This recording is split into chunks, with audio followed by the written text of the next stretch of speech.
So day one of the Dolphins and Falcons joint practice has just concluded, and I just wanted to hop on here, give a little bit of recap and my thoughts and concerns going into day two, and hopefully I'll be live for the preseason game as I plan to be.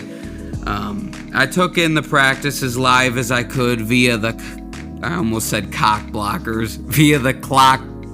Is it Clock Blockers or Clockbusters? Their podcast. If tomorrow when the practice is going on, you just look up Dolphins and then look up live, they'll come up. It's a guy named Steven, and today they had TD Finns Talk and another guy named Cameron on there. And yeah, it was as live as you could really take it in via YouTube. And also I have Twitter, now X. Everything's so fucking confusing these days, but I like to follow Omar Kelly. He's probably my favorite writer for the Dolphins, and Travis Wingfield. So, not saying anyone else sucks, but those are my favorite people to follow. Take it as you will. And obviously, people give fuck all about the defense. It's all about Tua and the offense. For every 5 offensive plays you get the scoop on, you maybe get 1 defensive play. So it's hard for me to really gauge where the defense is at. From what I've heard, it felt like their pressure was getting their goods. So the D-line played well. Christian Wilkins wasn't as dominant as he is against our O-line, which, getting into the biggest concern, the O-line, again, struggled today. They looked better than they did in joint practices, but still gave up some sacks and some pressures. It just makes it tough when the O-line isn't holding, and I know no Teron Armstead makes a big difference, but, man, it's just... They keep telling us don't worry about it, or just the fans are worried about it. But I got a feeling that this could come back and bite them. I mean, Tua's going to die out there if they can't protect him. I mean, you already got an injury-prone quarterback, and, you know, you don't want him getting hit every play. But we'll see. You never know. Maybe I'm an idiot, and it'll all be fixed by the time the regular season rolls around. Braylon Sanders was the lone injury I heard of today.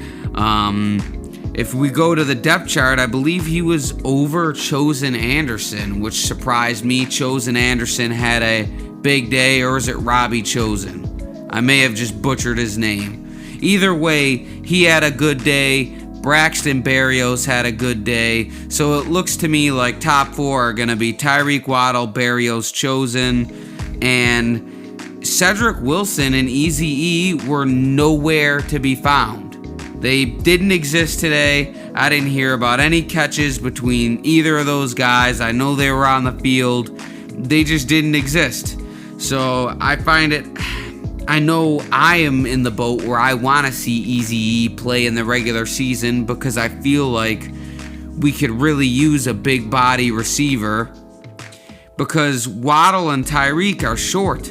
So is Berrios. And we could use a big body out there. But, you know, I'm not a coach, so it's going to be whoever they put out there. And speaking of who they put out there, I have a huge concern with Jason Sanders. Anyone that's been following me since last season knows I fucking hate Jason Sanders. Not as a person, but as a kicker. He is so unreliable. I want to say it was the Patriots game last year where they were going to kick like a 50-yard field goal, and I just couldn't bear to watch it. I had to walk away because I knew they were going to miss. And it's just hard, man. You need a kicker that can make kicks. I'm not even saying you need a perfect kicker, but you need a kicker that's capable. And Jason Sanders, to me, in my opinion, has proven over the last couple years that he's not capable. The last 2 years, he's fucking stunk. And I know he played well against the Jets the last game of the season, but you need more. You need more. You can't go, was it 3 of 7 on field goals and make nothing past 50. He's got to get his shit together, man. Or there's going to be some games we lose because our kicker can't come through when it matters. Think about how many games in the National Football League come down to a last-second field goal. Do you really want a kicker that you gotta hold your breath on? So that's a major concern. Another thing from today is Tua had an up and down day. He threw 2 interceptions, and he had some big chunk plays. He hit Robbie Chosen, River Craycraft on that one chunk play. The concern to me is that our red zone offense didn't move, and Tua threw a pick on the first play of red zone offense. I mean, that's supposed to be our specialty, you know. And I know it's first day of joint practices, so I don't want to overreact to anything and go, the fucking sky is falling. But, you know, the red zone offense is something we have to excel at, considering, as Tua said to Peter King, he's not going to be Pat Mahomes. He's not going to be Josh Allen. Well, then you got to be precise. You know, you got to know what you're doing with the ball. And throwing interceptions in the red zone, that's a killer. You can't have that. And then didn't follow it through with anything great after that. I believe they went 4 and out after that, or kicked a field goal, some shit like that. I know they didn't score a touchdown. So a up and down day from Tua, mostly down by the standards that I hold Tua to. You know, I went into this practice thinking that the Dolphins have a superior offense to the Falcons defense, and that should get exploited. And I know it's day 1, but it did not get exploited today. Hopefully tomorrow is a different story, and tomorrow I'll be back. I will make another review, hopefully around the same time. I'm currently working, but you know, I'm scum of the earth, man. I don't give a fuck. I'll throw on the mic and, you know, drop a video on the clock.